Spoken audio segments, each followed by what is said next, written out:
மகா சிவராத்திரி 2024 தோன்றிய வரலாறு பற்றியும், வீட்டிலும் கோவில்களிலும் வழிபடும் முறைகளை பற்றியும், வீட்டில் 4 ஜாம பூஜைகள் செய்யும் முறை மற்றும் பலன்கள் பற்றி இந்த பதிவில் பார்க்கலாம்.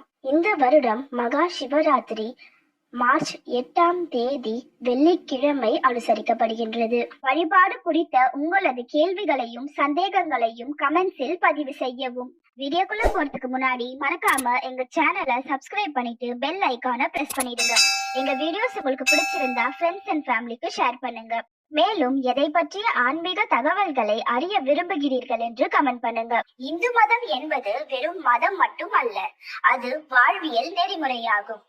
ஒரு மனிதன் எப்படி வாழ வேண்டும் என்று முனிவர்களும் சித்தர்களும் ஞானிகள் மூலம் இறைவனால் சொல்லப்பட்டதாகும். சிவபெருமானுக்குரிய விரதங்களில் ஒன்று சிவராத்திரி விரதம். மாதம் சிவராத்திரி வந்தாலும் ஒவ்வொரு ஆண்டும் மாசி மாதம் தேய்பிறை சதுர்தசி திதி வரும் சிவராத்திரியை மகா சிவராத்திரி என்கிறோம். சிவன் ராத்திரி என்பது விழா அல்ல, அது மனதை கட்டுப்படுத்தும் மகா விரதம். அதனால் இதை கொண்டாடுகிறோம் என்று சொல்வதை விட அனுஷ்டிக்கிறோம் என்று சொல்வதே சரி. சிவன் ராத்திரி என்றால் விரதம் இருப்பது, கண் விழிப்பது, கோவிலுக்கு செல்வது என்று நின்று விடாமல் இதன் தத்துவம் உணர்ந்து இவ்விரதத்தை அனுஷ்டித்தால் வாழ்க்கை என்றால் என்ன என்பதை புரிந்து கொள்ளலாம். இந்து மதத்தில் மகா சிவராத்திரிக்கென்று தனி சிறப்பு உள்ளது. அம்பிகைக்கு நவராத்திரி என்றால் ஈசனுக்கு சிவராத்திரி. எல்லாருக்கும் மகா சிவராத்திரி விரதம் எடுக்கும் வாக்கியம் கிடைக்காது. அவன் அருளாலே அவன் தாள் வணங்கி என்ற வாக்கியத்திற்கு ஏற்ப அந்த சிவபெருமானின் அருள் இருந்தால் மட்டுமே இந்த மகா சிவராத்திரி விரதத்தை மேற்கொள்ள வாய்ப்பு கிடைக்கும். சிவன் ராத்திரி தோன்றியதற்காக சொல்லப்படுகின்ற வரலாறுகள் சில. ஒன்று, படைத்தல் தொழிலை செய்யும் பிரம்மாவும் காத்தல் தொழிலை செய்யும் விஷ்ணுவும் இருவரில் யார் பெரியவர்கள் என பல காலம் சண்டையிட்டனர். இதை அறிந்த சிவபெருமான் அவர்கள் முன் அக்கினி பிழம்பாக லிங்கோத்பவராக தோன்றினார். தன் அடியையும் முடியையும் எவர் முதலில் காண்கிறார்களோ அவரே உயர்ந்தவர் என்றார். உடனே திருமால் வராக வடிவமெடுத்து நிலத்தை குடைந்து அடியை காண சென்றார். பிரம்மா அன்னப்பறவை வடிவமெடுத்து முடியை காண சென்றார். பல ஆண்டுகள் பயணம் செய்தும் தன்னால் அடியை காண இயலவில்லை என திருமால் ஒப்புக்கொண்டார். அந்த வடிவமெடுத்து முடியை காண சென்ற பிரம்மா வானிலிருந்து கீழே வரும் தாழம்பூவிடம் நீ யார் என கேட்டார். அதற்கு நான் தாழம்பூ, சிவனாரின் தலையில் இருந்து பல ஆண்டுகளாக விழுந்து கொண்டிருக்கிறேன் என கூறியது. பிரம்மா தாழம்பூவை தான் நெருப்பு பிழம்பாக நின்ற சிவனின் முடியை கண்டு விட்டேன் என பொய் கூறும்படி கேட்டார். தாழம்பூவும் பிரம்மா சிவபெருமானின் முடியை கண்டு விட்டதாகவும் அதற்கு இந்த தாழம்பூவே சாட்சி எனவும் பொய்யுரைத்தது. கோபம் கொண்ட சிவபெருமான் பொய்யுரைத்த காரணத்தினால் பிரம்மாவிற்கும் தாழம்பூவிற்கும் சாபமிட்டார். பிரம்மாவிற்கு இவ்வுலகில் எங்கும் கோவில்கள் அமையாது எனவும் அவரை யாரும் வழிபட மாட்டார்கள் என்றும், தாழம்பூவிற்கு இனிமேல் நீ சிவபூஜைக்கு பயன்பட மாட்டாய் என்றும் சாபமளித்தார். பின்பு தன் தவறையுணர்ந்த பிரம்மாவும் தாழம்பூவும் உத்தரகோச மங்கையில் சிவபெருமானை நோக்கி பல ஆண்டுகள் கடும் தவம் புரிந்தனர். தவத்தினால் மனமிறங்கிய சிவபெருமான் அவர்களுக்கு மன்னிப்பு வழங்கினார். அதனால் உத்தரகோசை மங்கை கோவிலில் மட்டும் தாழம்பூ சிவபூஜைக்கு பயன்படுத்தப்படுகிறது. பிரம்மாவிற்கும் பிறகு கோவில்கள் உருவாக்கப்பட்டது. மகாவிஷ்ணுவும் பிரம்மதேவரும் தாங்கள் செய்த தவறை உணர்ந்து சிவபெருமானை உயர்ந்தவர் எனவும் தாங்கள் கண்ட ஜோதி பிழம்பான லிங்கோத்பவ ரூபத்தை எல்லோரும் காண வேண்டும் என சிவபெருமானிடம் கோரிக்கை வைத்தார்கள். அவர்கள் கோரிக்கையை நிறைவேற்ற சிவபெருமான் திருவண்ணாமலையில் எழுந்தருளினார். அனைவரும் அவரின் லிங்கோத்பவ ரூபத்தை வணங்கினார்கள். இந்த நாளை மகா சிவராத்திரி என்ற ஒரு வரலாறும், மற்றொன்று மந்திரமலையை மத்தாக்கி வாசுகி பாம்பை கயிறாக்கி பார்க்கடலை தேவர்களும் அசுரர்களும் கடைந்த போது ஆழகால விஷம் வெளிப்பட்டது. அந்த நேரத்தில் என்ன செய்வதென்று தெரியாமல் அப்படியே போட்டுவிட்டு அனைவரும் ஓட்டம் பிடித்தனர். திருமால், பிரம்மன் மற்றும் தேவர்கள் சிவபெருமானை நோக்கி வேண்டினார்கள். அவர்கள் வேண்டுதலுக்கு இறங்க சிவபெருமான் அந்த விஷத்தை உட்கொண்டார். இதனை கண்டு அஞ்சிய அன்னை பார்வதி ஓடி வந்து சிவனாரி கண்டத்தை இருக்க பற்றிட கண்டத்திலேயே உறைந்து போனது ஆழகாலம். ஆழகாலத்தில் சூட்டினாலும் விஷத்தின் கருநிறத்தாலும் சிவபெருமானின் கண்டம் நீல நிறமாக மாறியது. இதனால் அவர் திருநீலகண்டர் என திருப்பெயர் பெற்றார். இந்த சம்பவம் நடைபெற்ற தினமே சிவராத்திரி என்று மற்றொரு வரலாறு சொல்கிறது. மூன்றாவது வரலாறு, பிரளய காலத்தில் பிரம்மனும் அவரால் சிருஷ்டிக்கப்பட்ட அனைத்து ஜீவராசிகளும் அழிந்து விட்டனர். இதையடுத்து இரவு பொழுதில் பரமேஸ்வரனை நினைத்து பூஜை செய்தார் அம்பிகை. 4 ஜாமங்களிலும் இரவு முழுவதும் ஆகம விதிப்படி சிவபெருமானுக்கு அர்ச்சனை செய்து வந்தார். பூஜையின் முடிவில் உலகம் மீண்டும் செயல்பட தொடங்கியது. அம்பிகை சிவபெருமானை மாசி மாதம் தேய்பிறை சதுர்தசி திதியில் வணங்கியதால் இந்த நாள் மகா சிவராத்திரி தினமாக கொண்டாடப்படுகிறது. அம்பிகை சிவபெருமானை வணங்கி பூஜித்த இந்த இரவை தேவர்களும் மனிதர்களும் சிவபெருமானின் நாமத்தை கூறி பூஜை செய்தால் அனைத்து விதமான சௌபாக்கியங்களும் கிடைத்து மோட்சத்தை அடைய வேண்டும் என்று அம்பிகை வேண்டிக் கொண்டார். சிவபெருமானும் அப்படியே ஆகட்டும் என்று அருளாசி வழங்கினார். இந்த இரவே சிவராத்திரி என்று வழங்கப்பட்டு வருகிறது. இதைத் தொடர்ந்து நந்தியம்பெருமான், சனகாதி முனிவர் ஆகியோர் சிவராத்திரி விரதம் இருந்து விருப்பம் நிறைவேற பெற்றதாக புராண கதைகள் கூறுகின்றனர். சிவராத்திரி அன்று வழிபடும் முறை.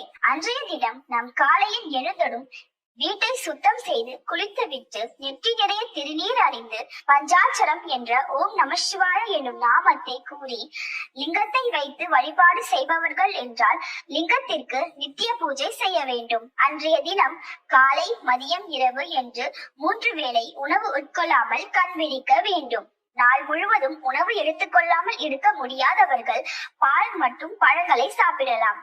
அன்றைய தினம் வீட்டில் லிங்கம் வைத்து பூஜை செய்பவர்கள் என்றால் 4 ஜாம பூஜைகளை வீட்டிலே செய்யலாம். சிவராத்திரியின் போது இரவு 4 சாமங்களாக பிரிக்கப்படுகிறது. முதல் கால பூஜை மாலை 6:30 மணி முதல் 9:30 மணி வரையிலும், இரண்டாம் கால பூஜை இரவு 9:30 மணி முதல் 12:30 மணி வரையிலும், மூன்றாம் கால பூஜை 12:30 மணி முதல் காலை 3:30 மணி வரையிலும், நான்காம் கால பூஜை காலை 3:30 மணி முதல் 6:30 மணி வரையிலும் சொல்லப்படுகின்றது. அந்த 4 ஜாமங்களிலும் சிவலிங்கத்திற்கு விசேஷமாக அபிஷேகங்கள் செய்யப்படுகின்றது. இந்த 4 ஜாம பூஜைகளும் எப்படி வழிபட வேண்டும் என்பதை பற்றி பார்க்கலாம். முதல் ஜாமம். இந்த முதல் கால பூஜை படைக்கும் தேவன் பிரம்மா சிவபெருமானுக்கு செய்யும் பூஜையாகும். இந்த கால பூஜையில் பஞ்ச கவ்வியத்தால், அதாவது பசும்பால், பசும் தயிர், பசும் நெய், கோமியம், கோசானம் ஆகியவற்றால் அபிஷேகம் செய்து மஞ்சள் நிற பொன்னாடை அணிவித்தும், தாமரை பூவால் அர்ச்சனையும் அலங்காரமும் செய்து, பாசி பருப்பு பொங்கல் நிவேதனமாக படைத்து, நெய் தீபத்துடன் முதல் கால பூஜை ரிக் வேத பாராயணத்துடன் நடத்தப்படுகின்றது. இந்த காலத்தில் விரதமிருந்து பூஜிப்பதால் நம் பிறவி கர்மாக்களில் இருந்து விடுபட்டு நற்பலன்களை அடையலாம். இரண்டாம் சாமம். இந்த இரண்டாவது காலை பூஜையை காக்கும் தேவன் விஷ்ணுவிற்கு சிவபெருமானுக்கு செய்யும் பூஜையாகும். இந்த காலத்தில் பஞ்சாமிர்த அபிஷேகம் செய்தும், சந்தன காப்பு சாற்றியும், வெண்பட்டு ஆடை அணிவித்தும் அலங்காரம் செய்து, துளசியால் அர்ச்சனைகள் செய்து, இனிப்பு பாயாசம் நிவேதனமாக படைத்து, நல்லெண்ணெய் தீபத்துடன் இரண்டாம் கால பூஜை யஜுர்வேத பாராயணத்துடன் நடத்தப்படுகின்றது. இந்த காலத்தில் விரதமிருந்து பூஜிப்பதால் தனதானிய சம்பத்துகள் சேரும். மூன்றாம் சாமம். இந்த பூஜை சக்தியின் வடிவமாக அம்பாள் பூஜிப்பதாகும். இந்த காலத்தில் தேன் அபிஷேகம் செய்து, பச்சை கற்பூரம் மற்றும் வில்வ இலைகளை கொண்டு அலங்காரம் செய்து, சிவப்பு வஸ்திரம் அணிவித்து, ஜாதி மல்லி பூக்களை கொண்டு அர்ச்சனை செய்து, எள் அன்னம் நிவேதனமாக படைத்து, இலுப்பை எண்ணெய் தீபத்துடன் சாமவேத பாராயணத்துடன் பூஜை முடிக்கப்படுகிறது. இந்த காலத்திற்குரிய சிறப்பு என்னவென்றால், இதை லிங்கோத்பவ காலம் என்றும், இந்த காலத்தில் சிவபெருமானின் அடிமுடி காண வேண்டிய பிரம்மா அன்ன ரூபமாக மேலேயும், மகாவிஷ்ணு வராக ரூபமாக பாதாள லோகத்தையும் தேடிய சிறப்புடையது இந்த காலம். இந்த காலத்தில் விரதமிருந்து பூஜிப்பதால் எந்தவித தீய சக்தியும் நம்மை அண்டாமல் இருக்க சக்தியின் அருள் கிடைக்கும். நான்காம் சாமம். இந்த 4வது கால பூஜை 30 முக்கோடி தேவர்களும் முனிவர்களும் ரிஷிகளும் பூத கணங்களும் மனிதர்களும் அனைத்து ஜீவராசிகளும் சிவபெருமானை பூஜிப்பதாக கருதப்படுகிறது. குங்குமப்பூ சாற்றி கரும்பு சாறு மற்றும் பால் அபிஷேகம் செய்து நந்தியாவட்ட பூவால் அலங்காரமும் அர்ச்சனையும் செய்து அதர்வன வேத பாராயணத்துடன் சுத்த அன்னம் நிவேதனமாக படைத்து தூபதீப ஆராதனைகளுடன் 18 வகை சிறப்பு அலங்கார அபிஷேக பூஜைகள் செய்யப்படுகிறது.